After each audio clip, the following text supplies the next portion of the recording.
دا کار لفتران دا ګندګي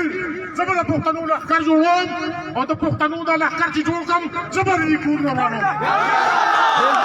ما په لاس کې خو دا واغله به انشاءالله لاس ورکو چې دا خبره ما کړې دا او تاسو دې جرګې ته څنګه کړې ده. په سیاست کې نه ساتو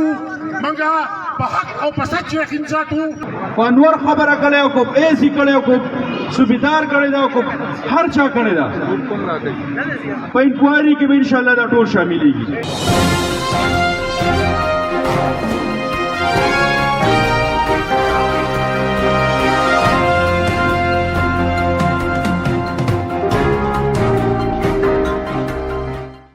ټولو دا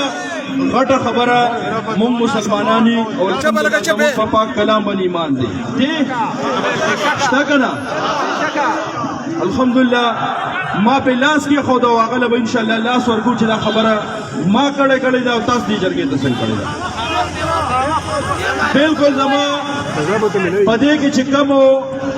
کم قسم ملوث دی بالکل به ورته سزا ملاویږي که هغه هر څوک دی. بیا دا نور چې کومه خبره وکړله صدر صاحب چې هغه وی چې د ده په لاس ما په کلام لاس کې خدا بیا بیم تیار یم بیا بیم دمه چې الحمدلله نه مې څوک ورکړي او نه د چا سپورټ کوم او نه د چا د بچ کولو کوشش کوم او چې په کومه ورځ وکړو الله روح د الله په لاس کې د الله دې په هغه ورځ زمانه وایي ایمانی به کم از کم نه کوو نه مې کړې ده او نه به یې وکړم او د قوم عزتمندو په انور خبره کړې او کو ایسی کړې او کو سوبیدار کړې ده او کو هر چا کړې ده په انکوایري کې به انشاءالله دا ټول شاملېږي. دا هر چا انکوایري به کېږي. ګوره یو خبر زما واورئ یو خبره واورئ عزتمندو مامزاده د دې عوامو دپاره د دې معاشرې دپاره اواز اوچت کړی خو انشاءالله دا یقین ساتئ چې په دې کې څوک هم ملوث دی او څوک هم د چا بچ کول کوي یا رامخکې کول کوي یا بدنامول کوي دې کې به دونه ټیم دی انشاءالله دا ټول به دا ټول به ښکاره کېږي او انشاءالله د میډیا دې زموږ د ورونو ته دې علاقې ته به انشاءالله مفتورن ودرېږي که هغه هر څوک دی انشاءالله بیغمه شه دا به زه قوم ته ثابتوم چې یاره څوک په غلطه و هغه په غلطه و یا زه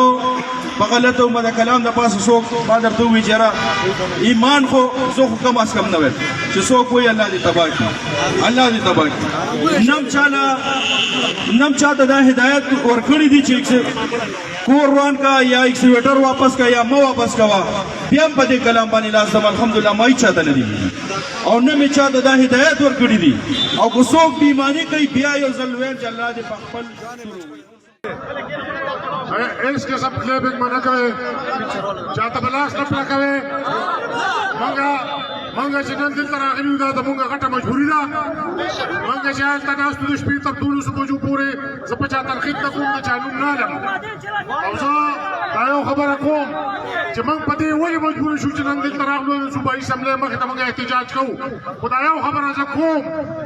दायो खबर زکوم زمنګ کراوډ دی وخت چې کوم دی زمنګ دا ولس دا ټول قومونه امن جرګه د بدرېج لو خلک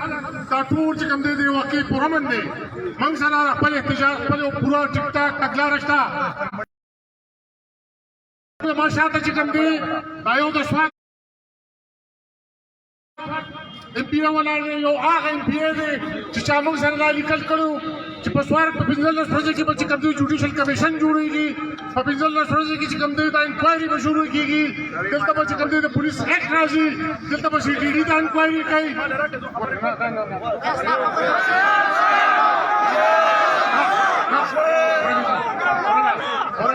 موږ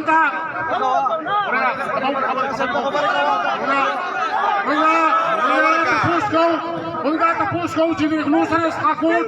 د غواکانو سره د غواکانو د منشات فروشو سره څوک ملاو دی دا دوا جالي کسانو چې په لاس پر پرې شوي دي دا اپریشن چارو کو کړی دی نن راشو د قوم له جواب ورکړه نعره تکبیر نعره تکبیر یو قدم یو آواز انقلاب قدم یو آواز انقلاب قدم یو آواز انقلاب منګه وګوره زما 2 کاله سیاسي ژوند دي 2 کاله ما سیاست کړی دی منګه 12 کاله راځي موږ په جرګم پوېږو دا ولا ورکو کنه دا ولا ورکو تاسو په سیلو په توګه شوی الله احسان دی منګه سیلو د قربان په سیاست کې نشاتو منګه په حق او په سچ یقین ساتو موږ دا یو خبره کوو چې پښتانه دا منځرګي په دې پلیټ فارم باندې راوځي شوې دي موږ به احتجاج دا لري دا اسلام آباد ته بوزو دا به موږ چې څو مخې ته بوزو دا به موږ سپریم کورټ او پارلیمنت هاوس موږ به چې کوم دی که چېرې دا ونه شوه دا زه تا ته یم دا نوبت د دغه دی پی ای چې که چېرې دا ونه شوه دا غله چې دي دا غواکار دا منشیات فروش دا کارلفتران دا ګندګیر زه به د پښتنو لښکر جوړوم او د پښتنو دا لښکر چې جوړ کړم زه به د دې کورونه ورانوم